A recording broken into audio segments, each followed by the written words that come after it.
ఎన్నికల తర్వాత జరిగిన అల్లర్లపై పల్నాడు ఎస్పీ మల్లిక గారు ఘాటుగా స్పందించారు.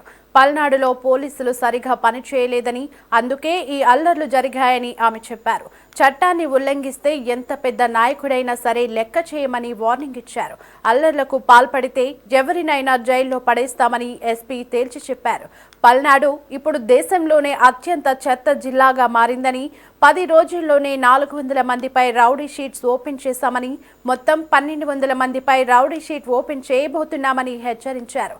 కౌంటింగ్ రోజు అల్లర్లలో పాల్గొంటే రౌడీ షీట్ ఓపెన్ చేస్తామని వార్నింగ్ ఇచ్చారు. దాని ముందు నాకు తెలియదు పల్నాడు అంటే ఏంటి. ఆనెస్ట్లీ ఇండియా లెవెల్లో పల్నాడు గురించి ఏం తెలియదు ఎవరికి. అందరికి విజయవాడ, విశాఖపట్నం, తిరుపతి తెలుసు అంతే. పల్నాడు గురించి ఎవరికి తెలియదు. ఇప్పుడు పల్నాడు మొత్తం ఫేమస్ అయింది మొత్తం India wide. But for what? For bad reason, not for good reason. Good reason లో ఉంటే that is very good. But ఎందుకు? నరసరావుపేటలో ఇంత జరిగింది, మాచర్లలో ఇంత జరిగింది. అందరికీ తెలుసు మాచర్ల అంటే ఏంటి, నరసరావుపేట అంటే ఏంటి. దీని ముందు ఎవరికి no knowledge about Palnadu, Narasaraopet, Macherla. అది బాగానే ఉందా? బాగలేదు కదా. అట్లా ఉండాలా? లేదు కదా. సో ఇప్పుడు this is the last thing. ఇప్పుడు 4th నాడు మనకి కౌంటింగ్ జరుగుతుంది. ఇక్కడ Narasaraopet parliamentary constituency head quarter ఉంది. ఇక్కడే జరుగుతుంది కౌంటింగ్. దగ్గర మన టౌన్ బయటనే ఉంది కౌంటింగ్ వెన్యూ. ఇప్పుడు అందరూ చూస్తున్నారు. ఎలక్షన్ కమిషన్ కూడా నిన్న ఒక వీసీ చేసి ఆంధ్రప్రదేశ్ ది రివ్యూ చేయడం జరిగింది.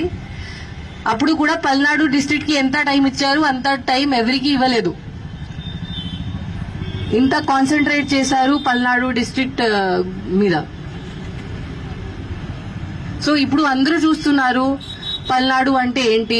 కౌంటింగ్ రోజు మళ్ళీ ఏదో జరుగుతుందా అట్లా అనుకుంటున్నారు. మళ్ళీ ఏదో జరిగితే పల్నాడు పోలీస్ పేరుది నాశనం అవుతుంది.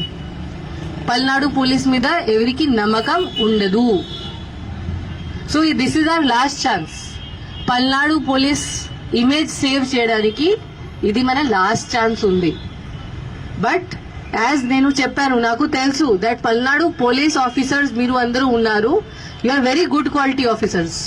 చాలా ఎక్సలెంట్ ఉన్నారు, చాలా ఫిట్ ఉన్నారు, చాలా డెడికేటెడ్, చాలా హార్డ్ వర్క్ కూడా ఉన్నారు. ఓన్లీ ఒక డైరెక్షన్ మీకు కావాలి, ఒక లీడర్షిప్ మీకు కావాలి. ఆ డైరెక్షన్ మీకు ప్రాపర్ గా ఎవరు ఇస్తే మీరు ఏదైనా చేయగలుగుతారు. అది నాకు తెలుసు. అండ్ ఇప్పుడు టైం వచ్చింది. ఆ టైం వచ్చింది. మన మీద ఒక పెద్ద క్వశ్చన్ మార్క్ ఉంది. ఆ క్వశ్చన్ మార్క్ క్లియర్ చేయడానికి మనకి టైం వచ్చింది. మనం ఇప్పుడు చూపించాలి that how strong Palnadu police can be. కి ఇక్కడ నరసరావుపేటలో, పల్నాడు డిస్ట్రిక్ట్ లో పల్నాడు పోలీస్ ఉంటే ఎవరు ఏం చేయడానికి లేదు. ఏం క్రిమినల్ యాక్టివిటీ ఇక్కడ జరగడానికి లేదు. ఇది మనం ఇప్పుడు ప్రూవ్ చేయాలి అందరికీ. ఇక్కడ ఓన్లీ పీస్ఫుల్ ప్రాపర్ బిహేవియర్ జరుగుతుంది. అరాచకంగా ఇక్కడ జరగదు. ఇది మనం ప్రూవ్ చేయాలి, చూపించాలి. ఎవరికి ఇంత ధైర్యం ఉంటే బయట వచ్చి ఏదో గొడవ చేస్తే మనం వాళ్ళకి అసలు